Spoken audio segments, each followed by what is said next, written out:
Welcome to the Deep Dive. We delve into complex stories, pulling out the crucial insights for you. Today, we're looking into a case that really shook northern Nevada. It's a story layered with tragedy, some truly groundbreaking police work, and, well, an eerie pattern of events stretching over a decade. It's a story that tragically impacts one family in ways that are frankly hard to comprehend. Yeah, we've gone through a lot of material on this one, a series of incidents all connected. We're focusing on the timeline, the forensic side of things, which is fascinating here, and the ripple effects on the community, and yes, devastatingly, on this one family. Our goal is really to understand how these seemingly separate events intertwined, fueling this long pursuit of justice and leaving one mystery just chillingly unsolved. What jumps out right away is the human side of it all. The vulnerability, people in places they thought were safe, and then the dedication of the investigators, absolutely relentless. But also the resilience and the ongoing pain of this family, just caught in this awful loop. Okay, let's get into it. Let's unpack this story. #1. A college break turns into a nightmare. It starts with Brianna Denison. Her friends called her Bree, or Breezy. She was 19, a sophomore studying psychology down at Santa Barbara City College. By all accounts, just a really vibrant person, outgoing, kind. People always mention her $1,000,000 smile. She just seemed to light up a room. She loved to travel, too. That really comes through in the sources. Studied abroad in Rome, went all over Hawaii, New York, Mexico, Jamaica, Japan, Italy, Egypt, Hungary, Austria, France. Just this real zest for life and seeing the world. But Santa Barbara, the beach, that was her happy place. Her room apparently had this whole beachy vibe going on. And she was close with her family, her mom, Bridget, and her younger brother, Brighton. But there was tragedy in their past, too. When Bree was only 6, back in '94, her father, Jeff, he passed away by suicide. He was 34. It followed a federal embezzlement investigation. That kind of loss obviously shapes a family. It made them incredibly close, very protective of each other. Yeah, that background is important. It explains the tight bond, especially between Brianna, her mother, and her brother.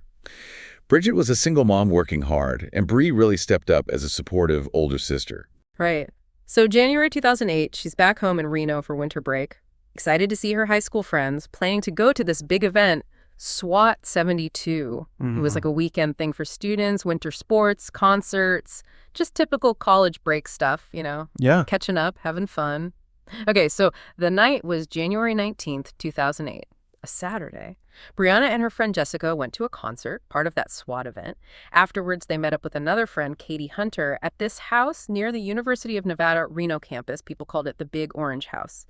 And this house had a bit of a reputation, a kind of a communal living situation. The key thing about this house, from an investigative standpoint, was the front door. It was apparently just left unlocked pretty often for roommates coming and going, created this false sense of security. Even if bedroom doors were locked, the main entry point was vulnerable. Yeah, exactly. So Jessica felt tired and actually left early. She apparently hitched a ride with a stranger from the parking lot. That detail caused some initial concern for police, obviously, but it was quickly checked out and ruled out as being connected. Right, a potential lead that didn't pan out. Happens all the time in investigations. So Brianna and Katie, they grabbed some food from Mel's Diner, milkshakes, mozzarella sticks, typical late-night fare, and get back to the Big Orange House around 3:30 a.m. Now, instead of going into Katie's room, Brianna decides she'll sleep on the couch in the living room. It was right near the front door, which had glass panes. Why the couch? She wanted to call her boyfriend, Cameron. He was up in Oregon. She figured she could talk to him on the couch without waking up Katie or anyone else. Katie gave her blankets, even a little teddy bear. It was freezing in Reno that January. They apparently had a little argument on the phone, her and Cameron. Then she seemed to settle down to sleep. Then comes the morning. Around 9:00 a.m., Sunday, January 20th, Jessica and Katie wake up, and Brianna's gone. Just gone from the couch. But here's the thing that immediately screamed wrong. Her phone, her shoes, her purse, her coat, all her stuff. Still there. Left behind. In the middle of a Reno winter, nobody leaves without their coat and shoes in that kind of weather. That's an instant alarm bell. Huge red flag. Absolutely. Involuntary disappearance. That's what everyone thought immediately. So you think about those small details again. The unlocked door, choosing the couch, the teddy bear, the items left behind. For investigators, these aren't just random facts. Each one becomes a piece of the puzzle. How did these seemingly minor choices create the opportunity for what happened next? Katie starts making frantic calls. First to Brianna's phone, then to her mom, Bridget. Bridget hears about the stuff left behind, and she's instantly alarmed.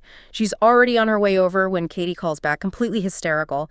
Katie had noticed a small spot on the pillow where Brianna had been sleeping, like a silver dollar size, reddish. At first, she thought maybe Brianna got sick, maybe vomited, but she looked again. And realized it wasn't vomit. No. It looked like, well, traces of blood. She called 911 right away. Police arrive. Detective Dave Jenkins, a homicide veteran, takes the lead. There are no obvious signs of a struggle, no broken door or window, nothing immediately apparent. But Jenkins, he just had this feeling. His gut instinct screamed this wasn't a missing persons case in the usual sense. Something was very wrong. Experience counts for a lot in those first few moments. Right. What did the forensics show? They confirmed his feeling. 3 distinct bloodstains on that pillow, mixed with saliva, mucus, mascara smeared in it, and something that looked like bite marks on the pillow. The thinking was her face was pushed down hard into it to stifle screams. Horrifying. Evidence of a struggle, but a contained one. Exactly. And more unsettling things. One of the blankets Katie gave her, found on the kitchen floor leading towards the back door, and the teddy bear, missing, gone. Then the clincher, touched DNA on the back doorknob. Ah, the forensic link. Yeah, an unknown male profile, microscopic skin cells left behind. It confirmed it. This wasn't a runaway. This was an abduction from inside the house. And that DNA, even though unidentified at first, changes everything. It confirms a crime occurred. It gives them something concrete to look for, a specific profile. It shifts the entire investigation's focus immediately. #tag2. A pattern of violence emerges. So police now know they're looking for an abductor, likely a violent one, and they have his DNA, but no name. Within days, they started looking at other recent violent crimes in that specific area, and they found a pattern, a disturbing one, all clustered near the university, actually within about 600 yards of the big orange house. A very tight geographic cluster. That's significant. Very. They focused on an attack from December 16th, 2007, so just about a month before Brianna disappeared.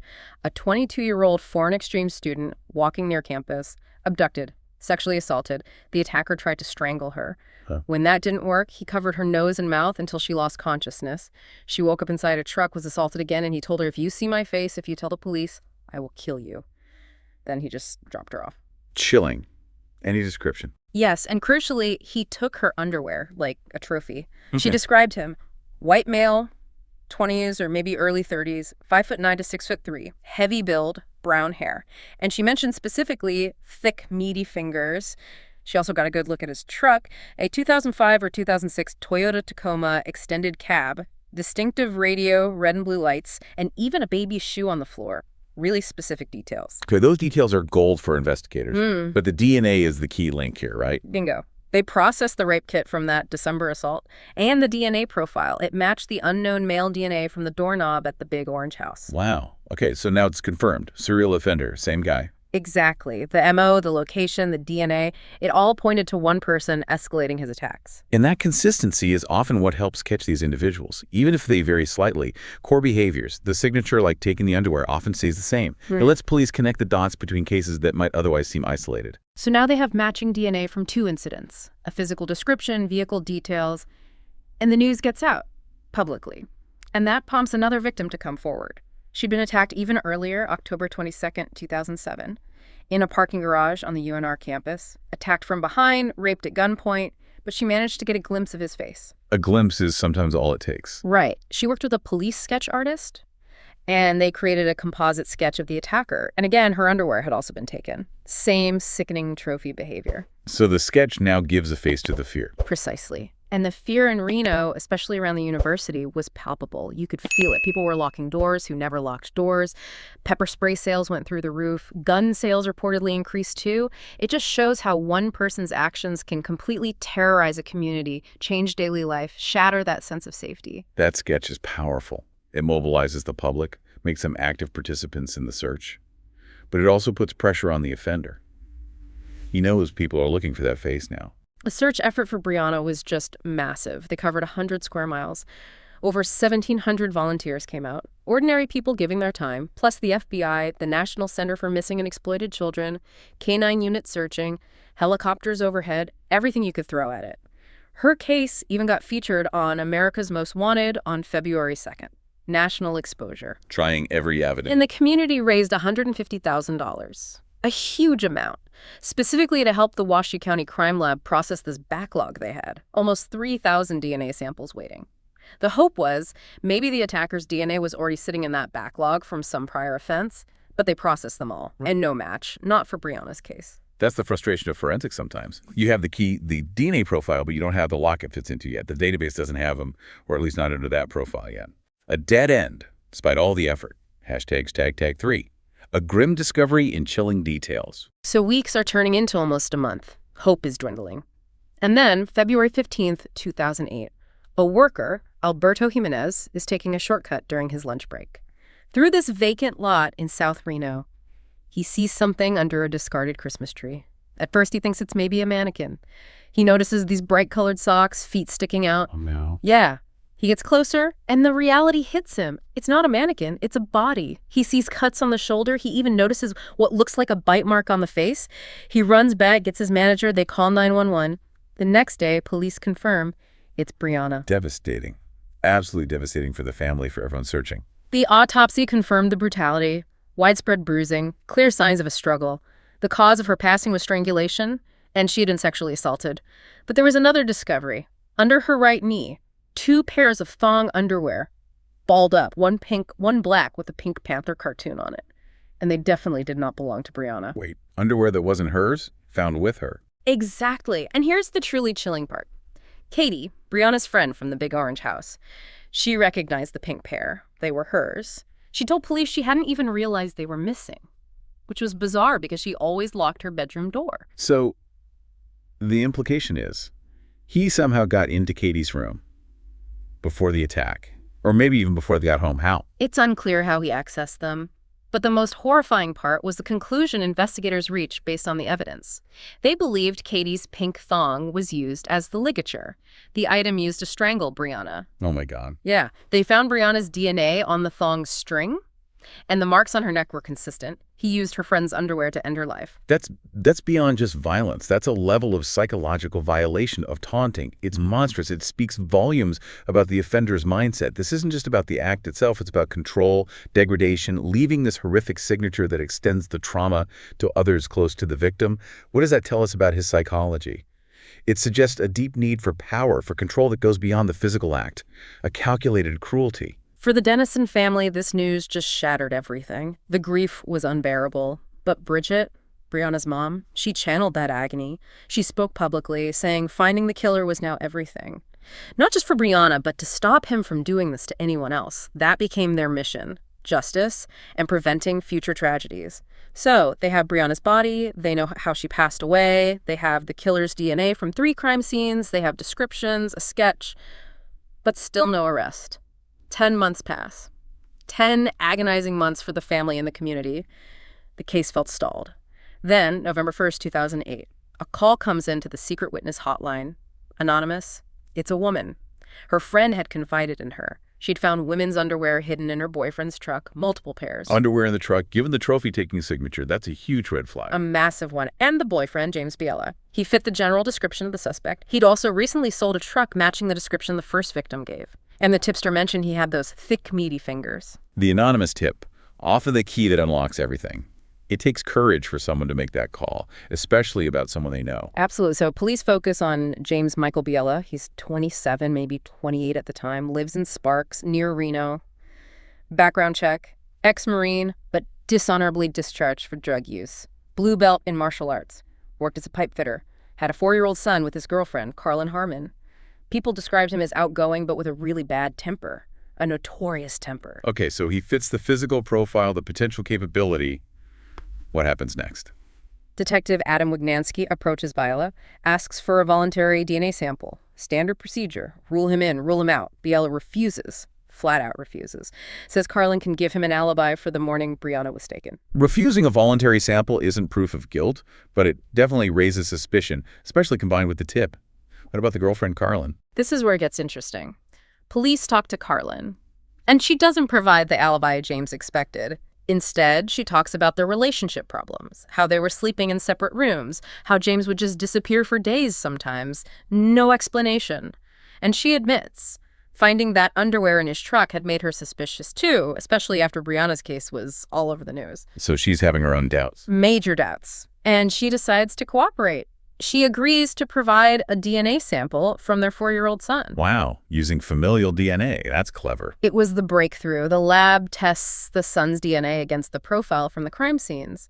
And it's a match, a familial match, meaning the unknown male DNA belonged to the boy's biological father, James Biella. Incredible. He refuses his own DNA, but science finds another way. The connection is made through his child. It's ironclad at this point. November 25th, 2008. Police arrest James Biella as he's dropping his little boy off at preschool. They get his DNA then, directly. And it's a perfect match to the samples from Brianna's abduction scene and the December 2007 assault. After 10 months, they finally had him. #5, the trial, conviction, and sentencing. The next day, November 26th, police hold a press conference. They announce the DNA match, the arrest. Biella is charged with first-degree murder, kidnapping, sexual assault for Brianna, plus the charges for the attacks on the other 2 women. And more evidence starts pouring out, details that paint a very clear picture. Like what? Well, the truck. He sold it in Idaho right around the time Brianna's body was found. Then he moved to Washington State. He told Carlin he got laid off. But actually, he just quit his job abruptly. Running? Maybe? When police recovered the truck, they found fibers inside, fibers matching the clothing Brianna was wearing when she was taken. Direct physical link inside the vehicle. Powerful evidence. Then there's his past, that 2002 arrest, threatening an ex-girlfriend's neighbor with a knife while drunk. It was a felony arrest. Which brings us back to Brianna's law. If that law existed then, his DNA would likely have been collected in 2002. Exactly. He might have been identified after the first assault, potentially preventing Brianna's fate. And his boss testified. Said Biella's behavior got really strange after Brianna's body was found. Unusual. Out of character. The boss asked him about the news story, just making conversation. And Biella said, the bitch probably had it coming. Then he sort of cracked this smile. Chilling. Absolute chilling, lack of empathy. Carlin Harmon testified, too, about their relationship falling apart in 2007, his unexplained absences, corroborating the timeline. Cell phone records placed his phone near the locations of all 3 crimes around the times they occurred. And his internet history, searches for thong fetishes, used dirty thongs. Matching the trophy-taking behavior. It all lines up. DNA, fibers, behavior, location data, online activity. A comprehensive case. The trial started May 12th, 2010. The prosecution called him someone who graduated from serial attacker to murderer.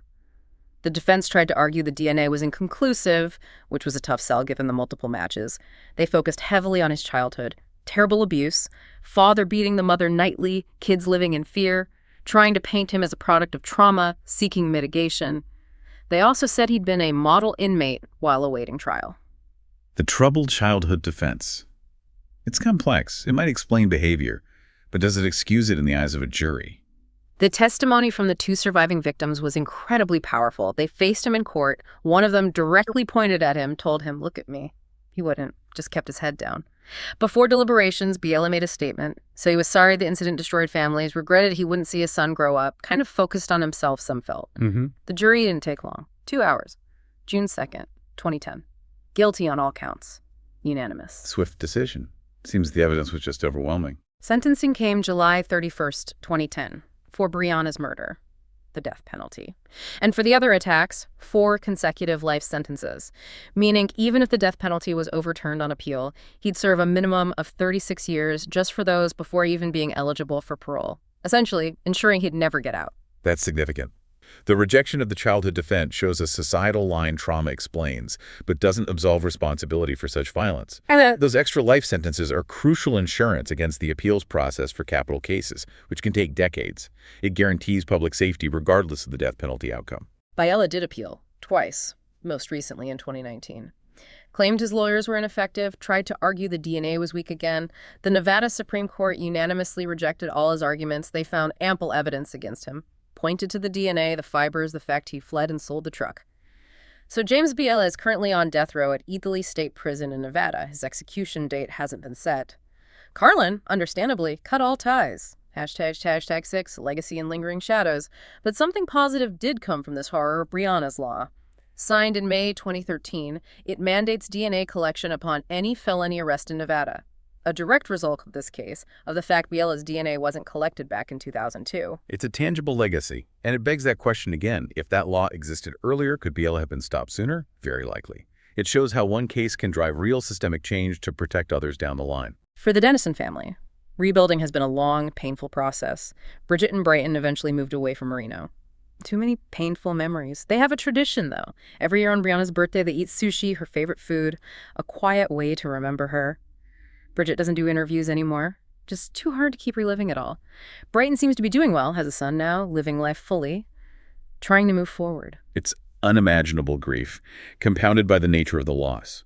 Finding ways to honor the memory while still living life is incredibly difficult, but essential. But the story doesn't end there, and this part is deeply unsettling. A chilling echo. Exactly 10 years after Brianna disappeared, January 2018, Brianna's cousin, Caitlin Denison, also 19 years old, she goes missing. Wait, 10 years later, her cousin, same age. Exactly. The parallels are frightening. Caitlin told her family she was flying from Reno to Midland, Texas, with a man she had just met. Her last contact was a call on January 9th, 2018, from a Walmart in Midland.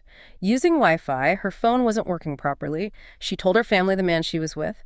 He made her scared for her life, and then nothing. She hasn't been seen or heard from since. Oh, that's horrifying. The same age, the family connection, a man she just met, the travel, the fearful last contact. Police confirmed she got on the plane with him. He eventually returned from Texas. Caitlin didn't.